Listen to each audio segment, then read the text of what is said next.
ఒకవేళ ఇంతవరకు కనుక మీ కుటుంబాలకు ఇక్కడ లేకపోతే కనుక రాత్రి శాస్త్రంలో అయినా సరే మీ కుటుంబాలకు కలిసి ఎక్కడ ఉండాలి?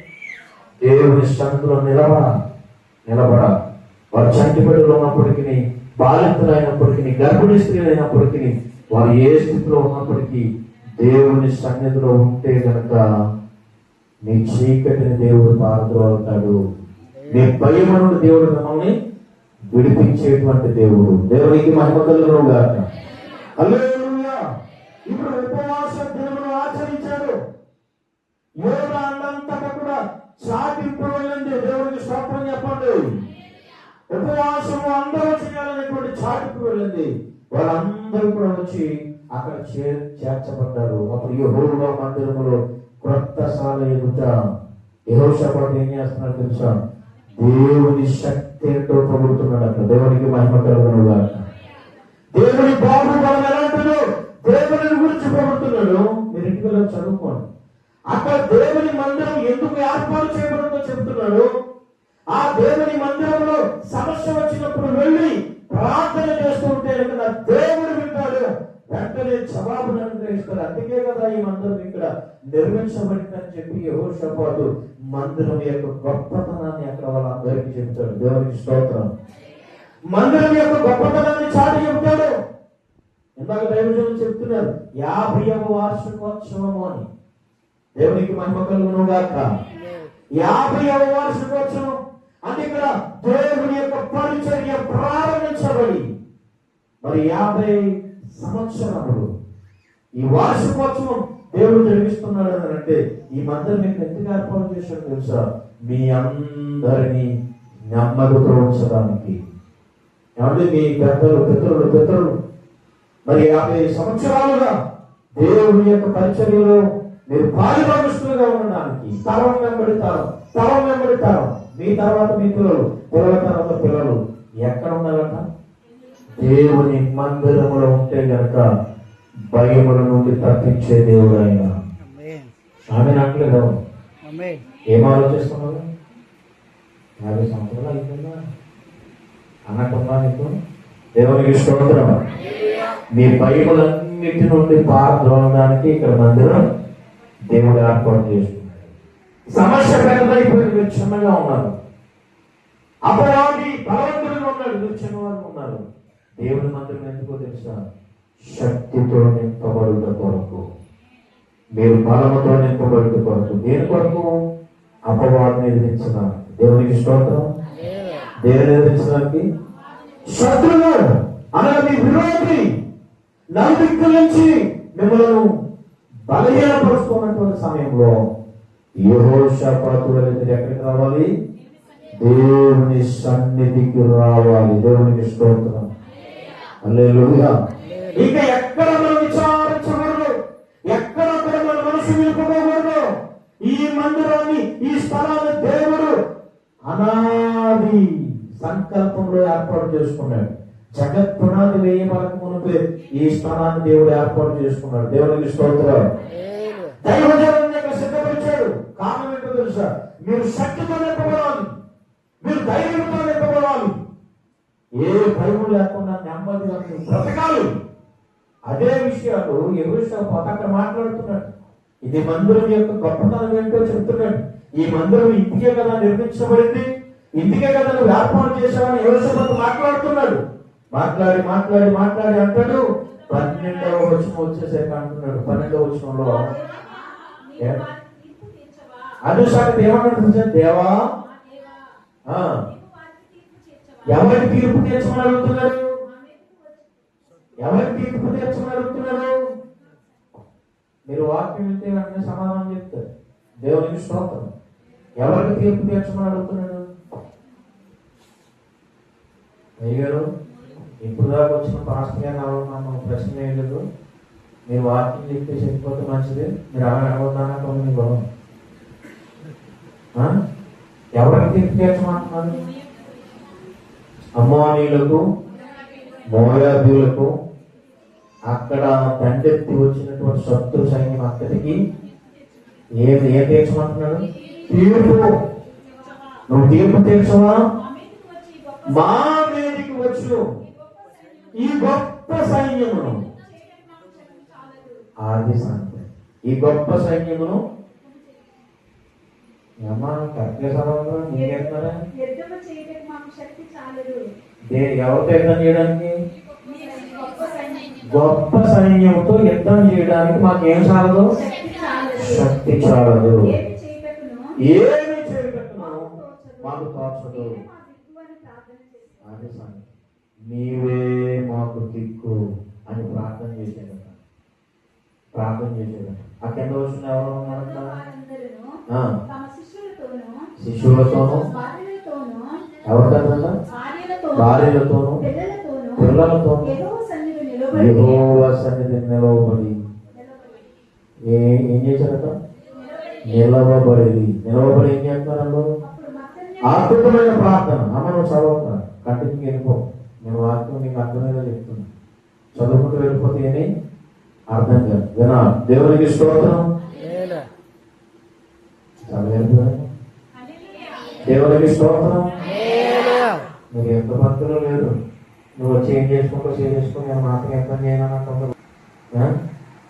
నాదే ఎంత అన్నారు, విజయం నాదే అన్నారు. సైలెంట్ ఉంటే యుద్ధానికి వచ్చిన వాడు ఏం చేస్తే పడగొట్టి వెళ్ళిపోతాయి. అంతేనా? ఎలాంటివి ఉండాలి? ఎలా ఉండాలి? చేపైకి ఎదుర్కొన్న వాళ్ళు ప్రాణంగా పడుతుంది.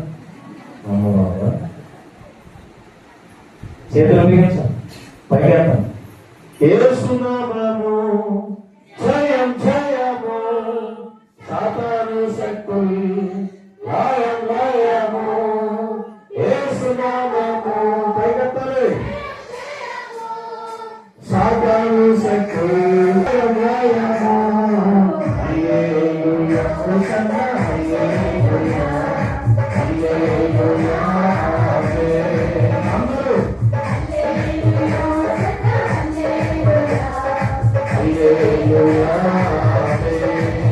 దేవుని స్తోత్రం. అమ్మయ్య మంచి మంచి ఎలా చేసుకుంటే ఎలా తోలుతారు? ఏం ఆలోచిస్తున్నారో నాకు అర్థం కాదు. ఏ పక్క నుంచి ఏమంటున్నా ఎలా కొడతామని చెప్తారు. దేవునికి స్తోత్రం. ఏం చెప్పారు మీకు ఇప్పుడు?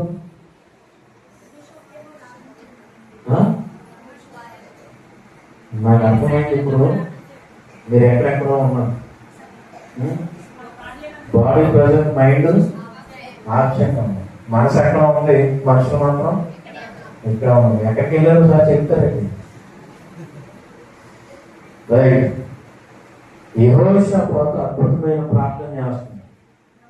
అక్కడ ఏకీభవించిన ఎవరంటే శిశువులు, భార్యలతో, పిల్లలతో యెహోవా సన్నిధిని ఆది సంగతి నిలబడ్డారు. నిలబడినప్పుడు వారు చేసే ప్రార్థన ఏంటో తెలుసా? ఏం చేశాడు? ప్రభువా మా దేవా, ఈ గొప్ప సైన్యమును ఒకసారి చూడు. వారితో మేము యుద్ధము చేయలేం. నీవు లేకుండా చేయలేం. నీ శక్తి మా మీద లేకుండా చేయలేం. నీ ప్రోత్సాహం మా మీద లేకుండా మేము చేయలేం. మేమేమి చేయలేం. ఏం చేయాలో కూడా మాకు అర్థం కావట్లేదు. ఏం చేయాలో కూడా మాకు తోచట్లా అని చెప్పి ఒక అద్భుతమైన మాటలు మాట్లాడారు. 4 దిక్కుల నుంచి శత్రువులు ఉన్నారు. మాకు ఏ దిక్కు చూసినా భయం వేస్తుంది. మా దిక్కు నీవే. దేవుడికి స్తోత్రం చెప్పండి. మనందరి దిక్కు ఎవరై ఉన్నారు ఇప్పుడు? దేవుడే. దేవుడే. పెద్దోళ్ళు అంటారు ఏ దిక్కు లేనివాడు అంటారు. విన్నారు ఎప్పుడైనా? మాట్లాడినప్పుడు అని అంటారు ఏ దిక్కు లేనివాడు దేవుడి దిక్కమ్మా, మన దేవుడే దిక్కు అంటారు. పాపం మామూలుగా నా పదాన్ని మాత్రం ఉపయోగిస్తాను. ఒక విషయం చెప్తున్నా. దిక్కులు 4 ఉన్నాయి. కానీ 4 దిక్కులు కూడా మూసివేయబడినప్పుడు నీకు నిరుత్సాహం వస్తుంది, నిస్సహాయ స్థితి వస్తుంది. ఏం చేయాలో అర్థమో అదే పరిస్థితుల్లో ఇప్పుడు యెహోషాపాతు ఉన్నాడు. ఉంటే ఏం చేస్తున్నాడంటే ఒకే ఒక మాట అడిగాడు, అయ్యా ఈ 4 దిక్కులు మూయబడి ఉండొచ్చు కానీ నీవే నా దిక్కు అని పైకి చూశాడు. దేవుడికి స్తోత్రం. పైన దిక్కు ఉంటుందని మనం ఆ దిక్కు ఎవరనంటే దేవుడు. భయపడకండి. ఒకవేళ మీకు ఏం చేయాలో అర్థం కావట్లేదు అనుకో, మీ శత్రువులు అధికమైపోయారు అనుకోండి, సహాయం చేసేవారు ఎవరు లేరు, నిస్సహాయ స్థితిలో ఉండిపోయారు, ఒంటరిగా ఉండిపోయారు, ఏం అర్థం కావట్లేదు. అపవాది క్రియలు ఒకటంకల ఒకటి నిన్ను భూమి మీద లేకుండా చేయడానికి ప్రయత్నము చేస్తా ఉన్నాయి. అయితే నా దేవుడు అంటున్నాడు, నీవు నా వైపు చూడు. దేవునికి స్తోత్రం. పైన ఒకరున్నారు, ఆయన వైపు అలా చూసిన వెంటనే ఆయన కరుణ మన మీదకు దిగుతుంది, ఆయన ప్రభావం మన మీదకు దిగుతుంది, ఆయన శక్తి మనలోకి వస్తుంది. మూయబడిన ద్వారములు తెరవబడతాయి, మూయబడిన దిక్కులు తెరవబడతాయి. శత్రు సైన్యం అవసరమైతే భయంకరంగా నేను హెచ్చించి పారిపోయే పరిస్థితులు ఏర్పడతాయి. గట్టిగా చెప్పలు కొట్టి ప్రభుత్వం చూద్దాం, గట్టిగా చెప్పలు కొట్టి ప్రభుత్వం ఏర్పడతాం.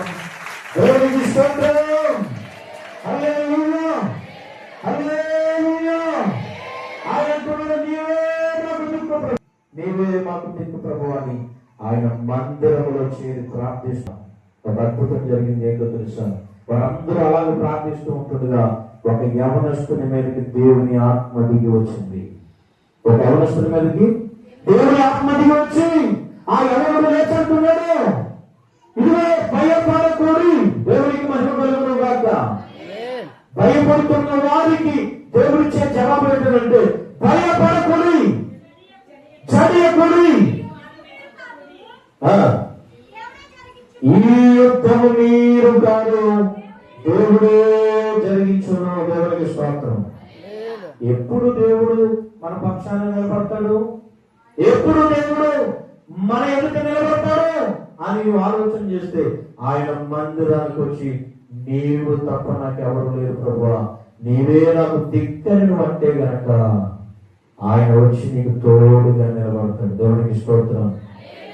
ఆయన మన పక్షమునుండగా మనకు విరోధి ఎవరు? దేవుడే మన పక్షంలో నిలబడితే మనకి విరోధి ఎవరైనా ఉంటారా? అమ్మా, మీరు వాక్యం దృష్టి నిలబడలేదు. నేను ముందే చెప్పాను, అపవాదిని మీరు చిలక ప్రకారం తప్ప అపవాదిని ఎత్తి మీద కూర్చోకూడదు. మీ బలం, మీ శక్తి దేవుని దొరికి పొందుకోవడానికి ప్రయత్నం చేయాలి తప్ప అపవాది చేతిలో ఓడిపోయే వారిని మీరు ఉండకూడదు. ఎందుకంటే నా దేవుడు ఓడిపోలేదు, ఆయన పిల్లలను కూడా ఓడిపోనివ్వడు. ఆమె కూడా అంటారు. దేవునికి స్తోత్రం. హల్లెలూయా.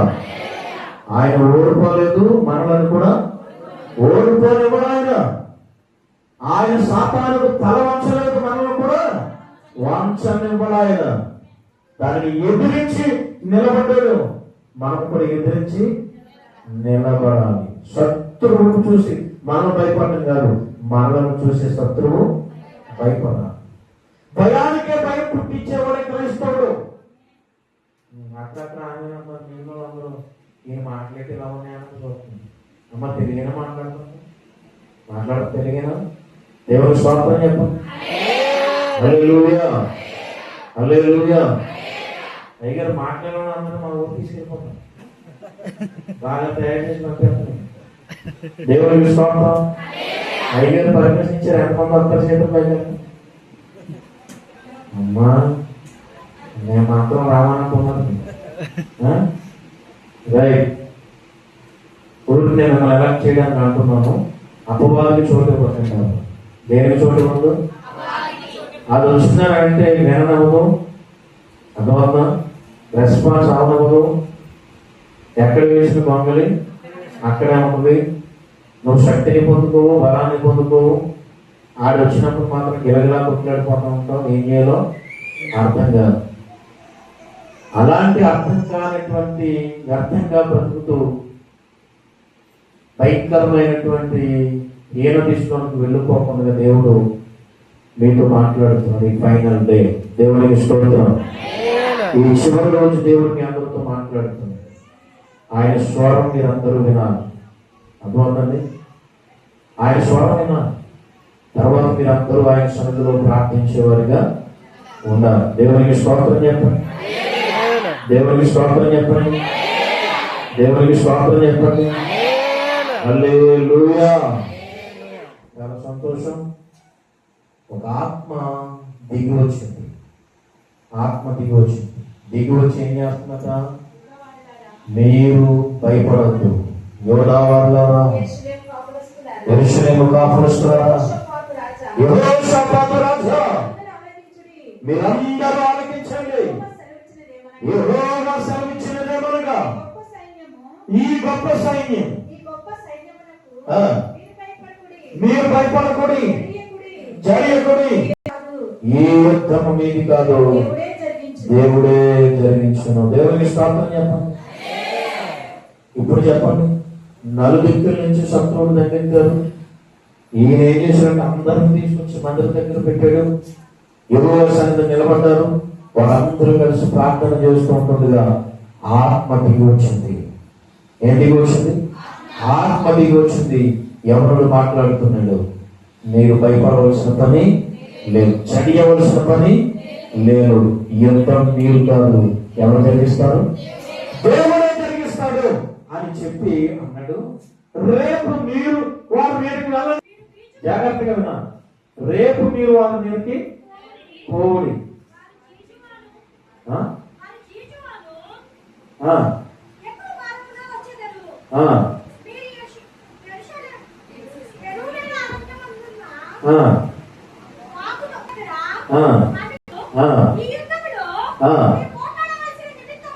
అదే సార్, యూదా వారులారా, యెరూషలేము వారులారా,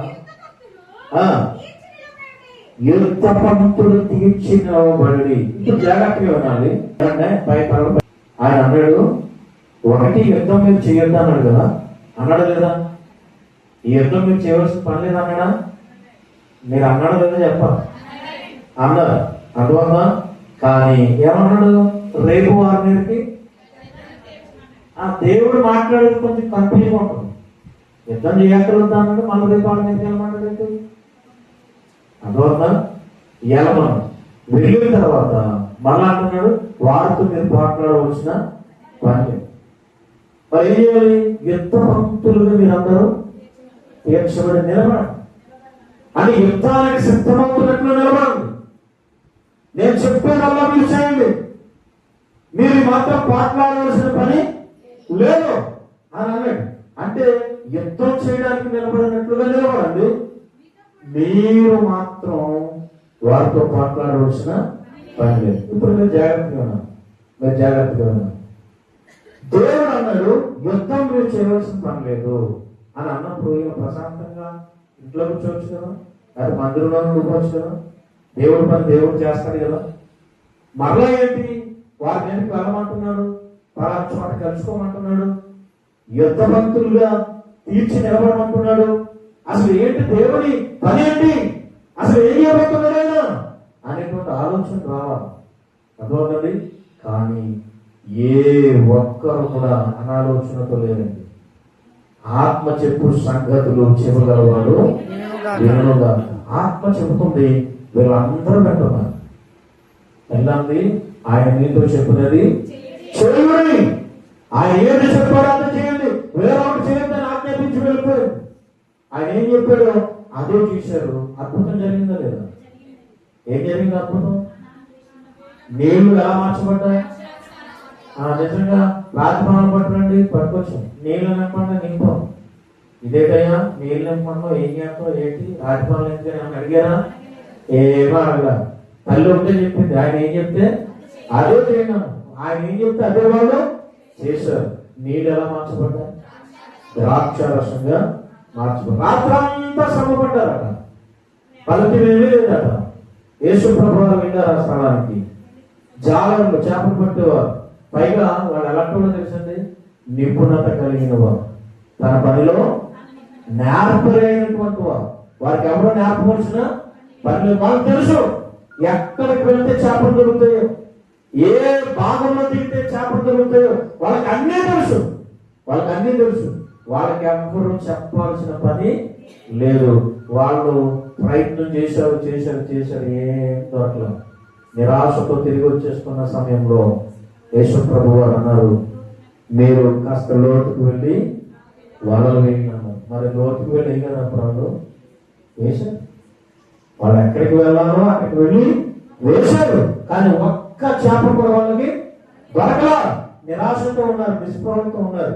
అయ్యో రేపు ఎలా బ్రతకాలనే భయంతో కూడా వాళ్ళు, ఎందుకంటే వాళ్ళ జీవనోపాధి చేపలు పట్టుకుని వ్యాపారం చేసుకుని వచ్చిన దాంతో వారి యొక్క అవసరాలు తీర్చుకుంటున్నారు, వారు బ్రతుకుతున్నారు.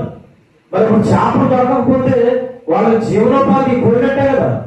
రేపు పిల్లలకి ఏం పెట్టాలి, రేపు పరిస్థితి ఏంటనేటువంటి భయం ఉంటుంది, ఉండదా? మాట్లాడటం ఉంటుంది. అలాంటి భయంతో ఉన్నటువంటి సమయంలో ఈయన వెళ్ళాడు, కాస్త లోతుకు వెళ్ళి మీ వలలను వేయండి వేయండి. ఒక మాట చెప్తున్నాను, నువ్వు ఎవరు అయ్యావో చెప్పడానికి. నేను ఏమన్నా జాలదువా, మాకంటే నేర్పరువా, నీకు అన్నీ తెలుసా, మేము అన్ని ప్రయత్నాలు చేసాం, ఇక చేయవలసినవి లేదు అని చెప్పి వాళ్ళు వెళ్ళిపోయారు అనుకోండి. అసలు అక్కడ కార్యం చూసుకునేవారా? దేవుడిని వెంబడించేవారా? లేదు లేదు. ఏం జరిగిందో తెలుసా? మారు మాట్లాడకుండా వాళ్ళు ఎందరికి వెళ్ళి ఎవరో చెప్తున్నాడు కదా, అతనంతా సంపన్నం, ఈ ఒక్క ప్రయత్నం చేస్తే సరిపోతుందని వెళ్ళి వాళ్ళలో విసిరారట. సముద్రంలో చేపలన్నీ గుమ్మగూడి అక్కడికి వచ్చాయి. వాళ్ళ లాగలేకపోతున్నారు, వాళ్ళ పిగిలిపోయేంత విస్తారమైనటువంటి చేపలు వలలో పడిపోయాయి. ఎందుకో తెలుసా? సృష్టికర్త అక్కడ ఉన్నాడు, దేవుడికి స్తోత్రం. సముద్రాన్ని కలగజేసిన వాడు అక్కడ ఉన్నాడు, చేపలను కలగజేసిన వాడు అక్కడ ఉన్నాడు. ఆయన మాటకు అవన్నీ కూడా తొలగించుకుంటూ వచ్చి అందులో, ఎందుకు చెప్తున్నానంటే దైవజనులు ఏదైనా విషయం చెప్తున్నప్పుడు అక్కడికి వెళ్ళి వచ్చేసాను ఇక్కడికి అవన్నీ మామూలు అయ్యారు అని అనకూడదు. నువ్వు వెళ్ళినా ఆయన మరలా చెప్పడానికి ఆ స్థలానికి వెళ్తే ఏం చూస్తావు తెలుసా? కార్యాన్ని చూస్తాం, అద్భుతాన్ని చూస్తాం. దైవజనులు కొన్నిసార్లు చెప్పిన మాటలు మీరు ప్రయత్నాలు చేసేసినవై ఉండొచ్చు, కానీ ఆయన మరలా చెప్పి వెళ్ళమంటే కనుక వెళ్తే ఏం చూస్తావు? నువ్వు కార్యాన్ని చూడగల సమర్థుడు, దేవుడికి స్తోత్రం.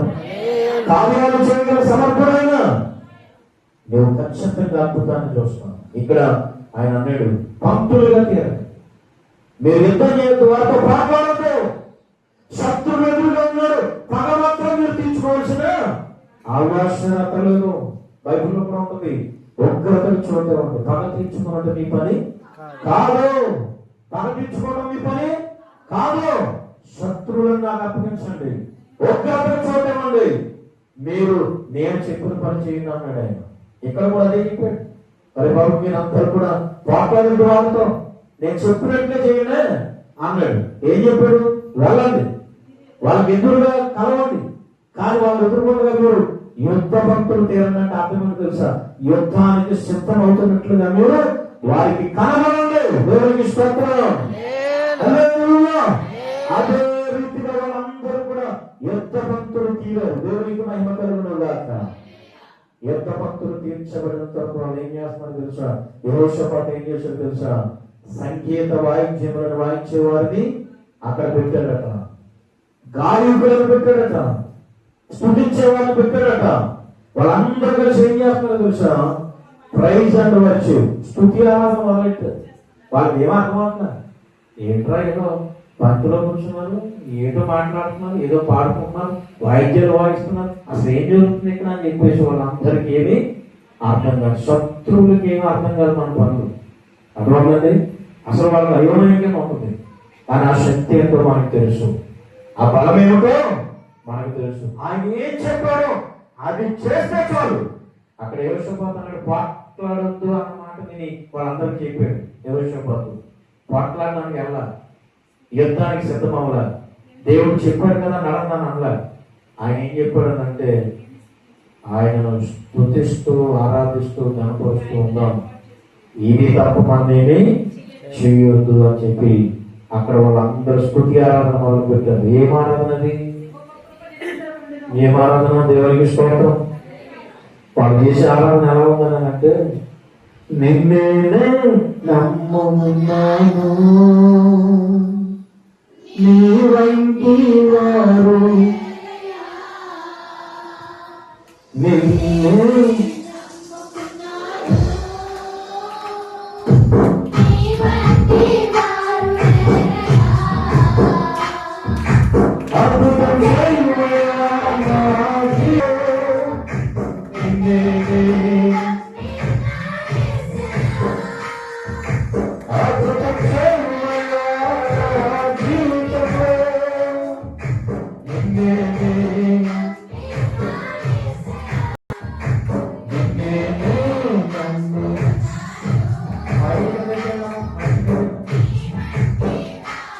అందరూ స్వాగతం. నీకేనే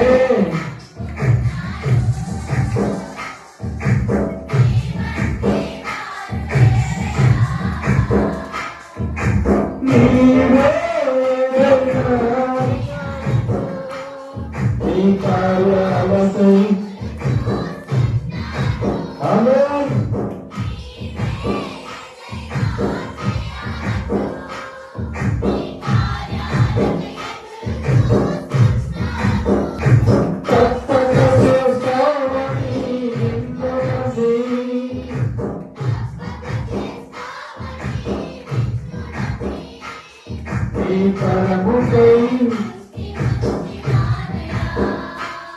నీ కరముకై దృష్టి అద్భుతమే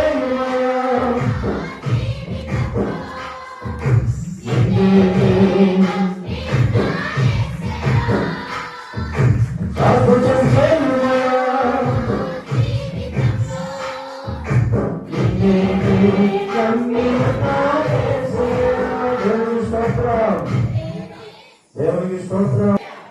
చాలా జాగ్రత్త సుమా. వాళ్ళందరూ ఏం చేస్తున్నారు? పంతులుగా తీరి దేవుడిని స్తుతిస్తున్నారు. దేవునికి స్తోత్రం. దేవుడిని మహిమపరుస్తున్నారు. దేవునికి స్తోత్రం. దేవుడిని ఆరాధిస్తున్నారు. వారు అలా స్తుతించుచుండగా ఆరాధించుచుండగా దేవుడు చేసిన పని ఏంటో తెలుసా? మాకు దాంట్లో పెట్టాడట. వాళ్ళలో వాళ్ళే ఏం చేస్తున్నారట? పొడుచుకొని అర్థమైపోయారట. గట్టిగా చెప్పలు పడుతుంది. గట్టిగా చెప్పలు పడడం. గట్టిగా చెప్పలు పడడం. దేవునికి స్తోత్రం. హల్లెలూయా. వాళ్ళలో వాళ్ళే పొడుచుకొని ఏమైపోయారట? అర్థమైంది అంటే వాళ్ళందరూ చచ్చిపోయారు. వీళ్ళు ఏం చేస్తున్నారు? దేవుని స్తుతిస్తున్నారు. దేవునికి స్తోత్రం. వాళ్ళ ప్రార్థన, వాళ్ళ స్తుతి.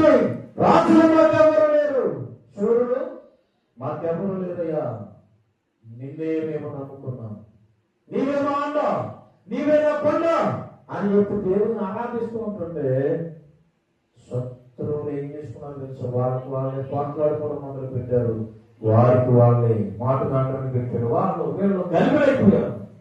కలిగిపోయి వారితో వారే పొడుచుకుని వీళ్ళు ఎవరైనా పొడిచారండి. ఏం చెప్పాడు? ఆత్మ ఒక అవసరం మీదకి వచ్చి ఏం చెప్పింది? పోట్లాడవలసిన పని లేదు, యుద్ధం చేయవలసిన పని లేదు, మీరందరూ కూడా వెళ్ళండి, పంతులుగా తీరండి. తీరి ఏం చేయాలట? దేవునికి స్తోత్రం. పంతులుగా తీరి దేవుని స్తుతించాలి. దేవునికి స్తోత్రం చెప్తాం. హల్లెలూయా. ఆయనను కనుక నీవు స్తుతిస్తే, ఆయన మందిరములో నీ పిల్లలతో సహా కుటుంబములుగా కలిసి నువ్వు ప్రార్థిస్తే, నీ ఇంటి మీద ఏలుబడి చేస్తున్న శత్రువు ఏం చేయబడుతుందో తెలుసా? పారిపోతుంది. ఒకవేళ నీ మీద కుట్ర పడడానికి సిద్ధపడుతున్నటువంటి వారు వారిలో వారే కొట్టుకుని నీ ఎదుట నిలబడతారు. వారిలో వారు ఏం చేస్తారు తెలుసా? అవసరమైతే హతమైపోతారు తప్ప మనల్ని ఏమీ చెయ్యలేరు. వారు మనల్ని ఏమీ తాకలేరు. ఎందుకంటే మన ముందు ఎవరున్నారు?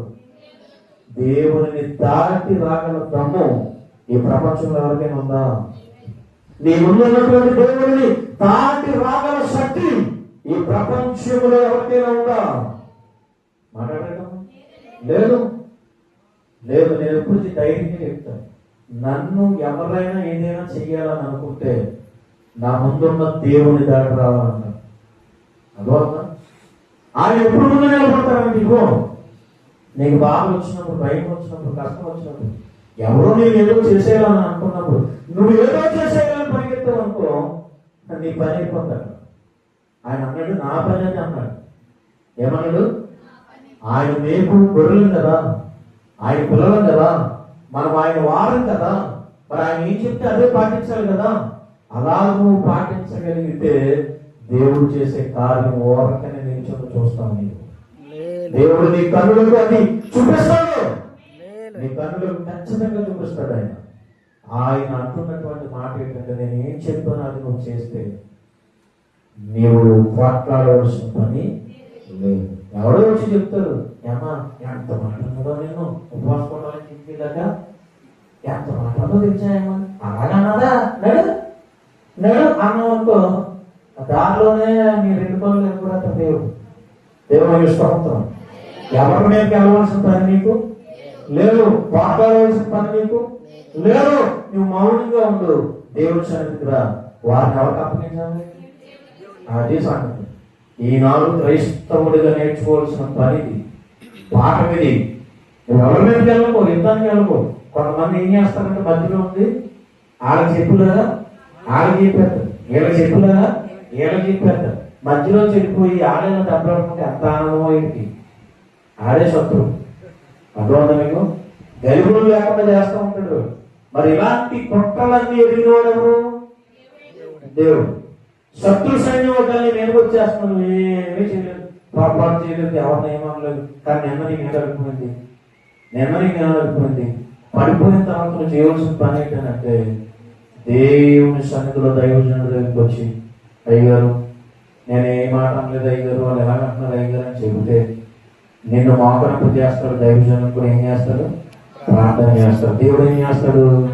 కార్యము జరిగిస్తాడు.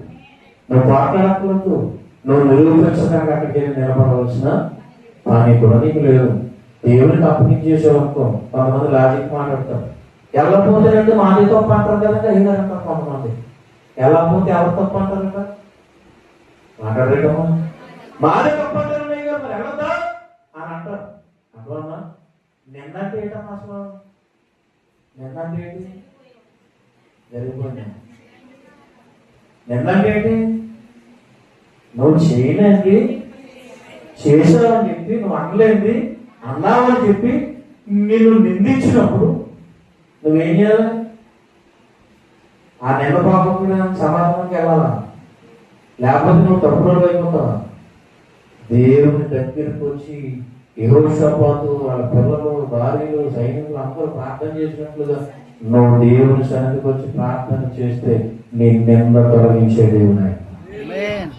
నీ మీద పడ్డ మక్షను పోగొట్టే దేవుడు ఆయన. అనేకులు మరలా నిన్ను చూసి అద్భుతంగా మాట్లాడి జ్ఞానపరిచేటువంటి వారికి చేసే దేవుడు ఆయన. అంతేగాని అది నీ పని కాదని దేవుడు చెప్పినప్పుడు నా పని ప్రభావం అనుకో, అక్కడ నీ పని కూడా అయిపోయినట్టే. Chapter close. అర్థమవునా? ఆయన మీతో చెప్పినట్టు ఏం చేయాలి? చేయాలి. ఈరోజు యెహోషాపాతు ఆత్మ చెప్పు సంగతి విన్నాడు. అతడు ప్రార్థన చేస్తే ఆత్మ దిగి వచ్చింది. ఆత్మ ఏం చెప్పాడు అదే ప్రకారంగా చేశాడు. ఇప్పుడు వారిలో వారి శత్రువులు ఏం చేయబడ్డారు? చంపుకొని హతులైపోయారు. ఇంకో విషయం చెప్పున్నా, అక్కడ విస్తారమైన బంగారం, ఏమండి దోపుడు సొమ్ము అంటే వారి సొమ్ము అంతా, వారి బంగారం అంతా దేవుడు ఎవరికి అప్పగించాడు? యుద్ధం చేయకుండానే, పోరాటం చేయకుండానే సంపద తెచ్చి దేవుడు వారికి ఇచ్చాడు. గట్టిగా చెప్పండి, కూడా ప్రవర్తించుకుంటున్నాం. దేవుడికి స్తోత్రం. సంపద తెచ్చి దేవుడు ఇచ్చాడు. వారు అందంగా ఆనందంగా ప్రభువుని కనపరుస్తున్నారు. అదే ఆనందం, అదే సంతోషం మనం ఒకరు కలిగి ఉండాలి. అపొస్తలుడైన పౌలు అంటున్నాడు, ఆనందించుడి. మరలా చెప్పుతున్నాను, ఆనందించాలి. ఎవరు? ప్రభువునందు ఎల్లప్పుడూ మీరు ఆనందించాలి. దేవునికి మహిమ కలుగును గాక. మన ఆనందం కోరేవాడు మన దేవుడు. పాడతాం కదా మనం, నా ఆనందం కోరేవాడా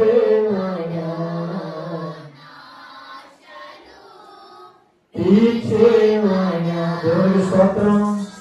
ఆనందము ఆశలు తీర్చేవాడు మన ఆనందం కోరుకునే దేవుడు అండి.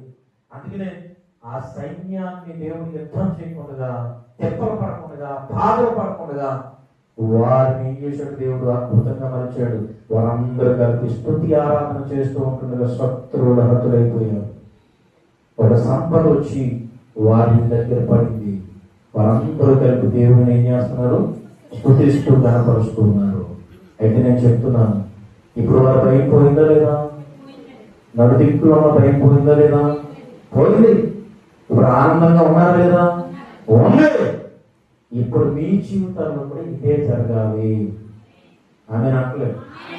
మీ జీవితాల్లో కూడా ఇదే జరగాలి. జరగాలని అంటే మీ మీద ఏర్పాటు చేస్తున్న అపవాది బలమైనదిగా కనపడితే కనుక నువ్వేం చేయాలంటే ఎఫెసీయులకు రాసిన పత్రిక 6వ అధ్యాయము 10వ వచనం ముగింపు మాట ఇది.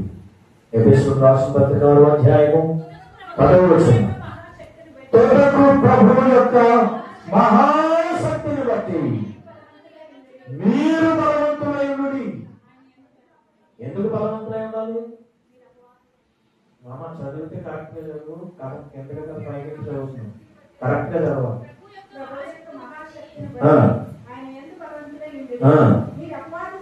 అది సంగతి, మీరు అపవాది తంత్రములను ఎదిరించుటకు శక్తిమంతులన్నట్లు దేవుడిచ్చు సర్వాంగు కవచమును దేవుడికి స్తోత్రం చెప్పాలి.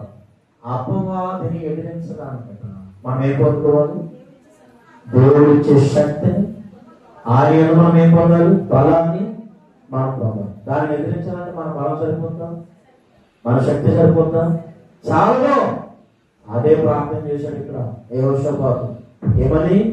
మాకు శక్తి చాలదు. ఏం చాలదు? శక్తి చాలదు. మా దేవా, నేను చెప్పింది ఏనమ్మా, ఎక్కడ చదువుతారా? నేను చెప్పి వాక్యం వినండి. దేవుని స్తోత్రం. నేను చదవమన్నప్పుడు చదవను, నేను ఆ పదం చెప్పను. ఇక్కడ ఆత్మ చెప్పు సంగతులు మీరు వినాలి. మీరు అలా చదివేయడం వల్ల ఆత్మ ఆరిపోతూ ఉంటుంది అన్నమాట. నేను చదవమన్నప్పుడు చదవాలి, మాటలు చెప్పేటప్పుడు చక్కగా మీరు రిసీవ్ చేసుకుని దానికి మీరు స్పందిస్తూ ఉండాలి. ఓకేనా? మైండ్ కనిపెట్టండి. నేను చదవమన్నప్పుడే చదవండి. నేను మాట్లాడేటప్పుడు మళ్ళీ ఇంకో వచ్చిన చదవరు. మీరు అలా చదివేటప్పుడు ఆ మాటను బట్టి ఇంకో భాగం చెప్తాను. నా మాట అర్థమవుతుందా? అప్పుడు అయ్యారు ఏమన్నారంటే ముందు ఉంటున్నారన్నారు, తర్వాత సేపు వచ్చి 2 అన్నారు, ఇప్పుడు వచ్చి ఇంకొక 60 పెంచుతారు. దేవునికి పని ఉండగలుగుతా. హల్లెలూయా. అంటే అది డిస్టర్బెన్స్ గా ఉంటుంది, సమయాన్ని ఇంకా పొడిగించేసినట్టుగా అయిపోతుంది. ఆ పాస్ట్ గా మీకు ఎప్పుడు క్యాపింగ్ బాబు మాకు ఆకేషన్ అవ్వలేదు అనుకుంటున్నాను. శత్రువు వచ్చి మీలో పని చేస్తా ఉంది. శత్రువు మీ మీద ఏర్పాటు చేయకుండా నువ్వు కాక. ఆమేన్, ఆమేన్. ఇప్పుడు ఆయన చేసే ప్రార్థన యొక్క ప్రాముఖ్యత మీద చెప్తున్నాను. ఆయన ఒకటి అడిగాడు, ఆ శత్రువులను ఎదిరించడానికి మాకు శక్తి చాలదు. ఇప్పుడు కూడా అపవాదులు ఎదిరించడానికి మీకు శక్తి చాలదు. కాబట్టి మీరేం చేయాలి? యెహోషాపాతు ప్రార్థన చేసినట్లుగా ఇప్పుడు మీరు ఆయన సన్నిధిలో ప్రార్థన చేయగలిగితే ఆయన మీతో మాట్లాడతాడు. మిమ్మల్ని ఎలా ఉండమంటే అలాగే ఉండండి. దేవుని కార్యాలు అద్భుతంగా మీ కనులకు దేవుడు ప్రత్యక్షపరుస్తాడు. అది ఎలాంటి బలహీనత అయినా, ఎలాంటి నీరసమైనా, ఒకవేళ శత్రువులు ఇంట్లోనే చదవలేకపోతున్నా నువ్వు ఎవరితో వ్యాఖ్యమాడవలసిన పని లేదు, ఎవరితో మాట్లాడవలసిన పని లేదు, మాటకు మాట నువ్వు మాట్లాడవలసిన పని లేదు. నా దేవుడు అంటున్నాడు, నువ్వు మౌనంగా ఉంటే మీ జీవం నీ సొంతం. మౌనంగా ఉండడం అంటే అర్థమేంటి? వారి దగ్గర మౌనంగా ఉండు, దేవుని దగ్గర నోరు తెరువు. దేవుని దగ్గర ఏం చేయాలి? నోరు తెరువు. వారి దగ్గర ఏం చేయాలి? మౌనంగా ఉండు. అప్పుడు దేవుడు నీ పక్షాన వారితో యుద్ధం చేస్తాడు, వ్యాఖ్య మారుతాడు, నీ పక్షాన నిలబడతాడు. శత్రువులు మిత్రులుగా మారిపోతారు, లేదా నీ కన్నులకు కనపడకుండా వెళ్ళిపోతారు. దేవుని స్తోత్రం. అలాంటి అద్భుతం నీ జీవితంలో దేవుడు చేయడానికి సిద్ధపడుతున్నాడు. కనుకనే ఈరోజు ఈ మాట నీకు వినబడింది. నీవు దీనిని తూచా తప్పక చేయగలిగితే కనుక దేవుడు నిన్ను హెచ్చించేవాడు, దేవుడు నిన్ను స్థిరపరిచేవాడు. నీ జీవితంలో ఏదైనా చేయడానికి సిద్ధముగా ఉన్న దేవుడు. నీ జీవితంలో ఏదైనా చేయడానికి సిద్ధంగా ఉన్న దేవుడు. అందరూ లేచి నిలబడండి. ఇక్కడ యెహోషాపాతు చేస్తున్న ప్రార్థన నీ జీవితంలో కూడా ఉండాలి. యెహోషాపాతు బైబిల్ అన్ని పోవడానికి కారణం, శత్రువులు వారికి వారే పొడుచుకొని చచ్చిపోవడానికి గల కారణం, అక్కడ ఉన్నటువంటి సంపద వీరు సొంతం అవడానికి గల కారణం ఏంటో తెలుసా? యెహోషాపాతు చేసిన తప్పులను సరి చేసుకుంటూ, ఇంతకు ముందు చేసిన తప్పులు మరలా చేయకుండా శత్రువుడు దండెత్తి వచ్చినప్పుడు అతను ఏం చేస్తున్నాడంటే యెహోవాను ఆశ్రయించాడు. యెహోవా మందిరం దగ్గరికి అందరిని పిలిచాడు, మామూలుగా కాదు. ఉపవాసమును ఆచరించాలని, ఉపవాసమును పాటించాలని శిశువుల దగ్గర నుంచి అందరినీ అక్కడికి తీసుకొచ్చాడు. దేవుని మందిరంలో నిలబెట్టాడు. దేవుని మందిరంలో నిలబెట్టి వారితో కలిసి ప్రార్థిస్తున్నాడు. ఆ ప్రార్థన దేవుని హృదయాన్ని తాకింది. ఆ ప్రార్థన దేవునిని పరిశుద్ధాత్ముడే వారి మధ్యకి వచ్చేసాడు. వారి ప్రార్థన ఏంటో తెలుసు. ఇప్పుడు దాకా విన్నావు కదా, అదే ప్రార్థన నువ్వు చేయగలవు. అయ్యా సమస్యలు, అయ్యా పరిస్థితి చూస్తుంటే నాకు చాలా భయం కలిగింది. ఎదిరించడానికి నాకు శక్తి చాలు, ఏం చేయాలో నాకు తోచట్లేదు. అయ్యా నీవే నాకు దిక్కు ప్రభా, నీవు నాకు దిక్కు ప్రభా. నిజంగా నీ పరిస్థితులను ఆలోచించి నువ్వు దేవునితో మాట్లాడే సమయంలో నువ్వు మాట్లాడితే ఏదైనా చేయగలిగిన దేవుడు ఆయన. పిల్లలు చదువు విషయాల్లో భయపడుతున్నారా? ఎగ్జామ్స్లో భయపడుతున్నారా? లేక ఏమైనా కాలంలో చల్లగలుగుతున్న అపవాది క్రియలను బట్టి కృంగిపోతున్నారా? అపవాది బంధకాలలో ఉన్నారా? ఎవరొస్తారు? మీరు ఏ విషయంలో చింతిస్తున్నారు? పెద్దవారా ఏ విషయంలో చింతిస్తున్నారు? ప్రియా సహోదరి సహోదరుడు, ఏ విషయంలో భయపడుతున్నా? అది ఏదైనా కానీ ఇదిగో ఆయన సన్నిధిలోనూ ఉన్నావు, ఆయన సన్నిధిలోనూ ఉన్నావు, ప్రార్థించు. ఆయన సన్నిధిలోనూ ఉన్నావు, ప్రార్థించు. దేవుడు నిన్ను చూస్తున్నాడు, దేవుడు నిన్ను చూస్తున్నాడు. ఇప్పుడు కనుక నువ్వు ప్రార్థించి నీ కుటుంబాన్ని కాపాడుకోకపోతే, దేవుని శక్తితో నువ్వు నింపబడకపోతే ఒక భయంకరమైన రోజు ఉంది. అదే ఉగ్రత రోజు. ఆ రోజు నిన్నెవ్వరూ కాపాడలేరు. ఆ రోజు నిన్నెవ్వరూ కూడా రక్షించలేరు. అది చాలా భయంకరం. ఈ ఉపవాస కోరికలు ఎందుకో తెలుసా? నీవు బలపడాలి, నువ్వు స్థిరపడాలి, నీవు పరలోకానికి వెళ్ళాలి. మధ్యలో ఒక ఉగ్రత ఉంది. ఆ ఉగ్రత నేను ఎలా ఉంటుందో తెలుసా? తల్లి జాడ పిల్లకుండదు, పిల్ల జాడ తల్లికుండదు. అనాథులుగా ఏడ్చే రోజుది, అనాథులుగా ఏడ్చే రోజుది. ఈ రోజు కనుక ఆయన మాట విని బ్రతుకు మార్చుకుంటే ఆ రోజు నువ్వు ఎక్కడుంటావో తెలుసా? పరమందు ఆయనతో కలిసి సంతోషిస్తావు. ఒకవేళ ఈ రోజు నువ్వు విని కూడా మాట్లాడుతూ వెళ్తూ ఉంటే, మాటలు మాట సమాధానం చెబుతూ ఉంటే, కలహాలు లేపుకుంటూ ఉంటే, వివాదాలు లేపుకుంటూ ఉంటే, తస్మాత్ జాగ్రత్త, నీ పతనం ప్రారంభమవుతుంది. నువ్వు ఉగ్రత పాలైపోతావు. దేవుని సన్నిధిలో నిలుచుండే అర్హత కోల్పోతావు. సమస్యలను బట్టి, మనుషులు మాట్లాడుతున్న మాటలను బట్టి నువ్వు ఎవ్వరికి సమాధానం చెప్పవలసిన పట్ల ఆ దేవుని సన్నిధిలో నోరు తెరిచి మాట్లాడావు. నేను ఎవరైనా హింసిస్తున్నారా, నిందిస్తున్నారా, బాధిస్తున్నారా, కుట్రపడుతున్నారా, నువ్వు లేకుండా చేయాలని అనుకుంటున్నారా? నా దేవుడు చూసుకుంటాడు, నా దేవుడు చూసుకుంటాడని ఈ సమయంలో ఒక తీర్మానం తీసుకో. నువ్వు ఇప్పుడు గృహాలకు వెళ్ళి రాత్రి ఏం చేయాలో తెలుసా? పిల్లలతో రావాలి, గర్భిణీ స్త్రీలను తీసుకుని రావాలి. నీ ఇరుగు పొరుగులతో నీవు కలిసి సంతోషంగా దేవుని సన్నిధికి రావాలి. శత్రువులతో మాట్లాడుతూ శత్రువుల కొరకు ప్రార్థించు. నా దేవుడు అద్భుతాలు చేయబోతున్నాడు. శత్రువు నిన్నేమీ చేయలేవు, పరిస్థితులు నిన్నేమీ చేయలేవు, మరణం కూడా నిన్నేమీ చేయలేవు. నా దేవుడు నీతో మాట్లాడుతున్నాడు, నా దేవుడు నీతో మాట్లాడుతున్నాడు. అయ్యా నాకు శక్తి చాలదని చెప్పు, నాకు బలము చాలదని చెప్పు. దేవుడు నీ పట్ల అద్భుతం చేయడానికి సిద్ధంగా ఉన్నాడు, అద్భుతం చేయడానికి సిద్ధంగా ఉన్నాడు. నువ్వు అడుగు ఆయనను, ఆయనను అడుగు, ఆయనను అడుగు. అయ్యా నా జీవితంలో ఇంతవరకు లేని ఆనందం నాకు కావాలి, ఇంతవరకు నేను చూడనటువంటి కార్యాలు నేను చూడాలి. ఇంతవరకు వాక్యం విని కూడా అలా నడవలేదు. ఈరోజు నీ మాట నన్ను తాకింది, నేను శక్తితో నింపబడుతున్నాను. ఈరోజు నువ్వు జయము పొందే వ్యక్తిగా మార్చబడబోతున్నావు. నువ్వు జయము పొందే వ్యక్తిగా మార్చబడబోతున్నావు. Thank you Jesus.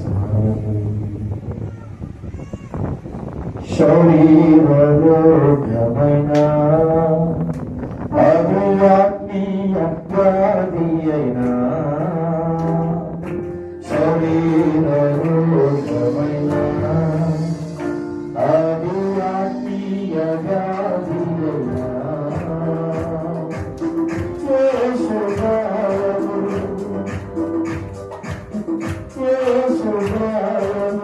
స్వస్థపరచును,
Amen.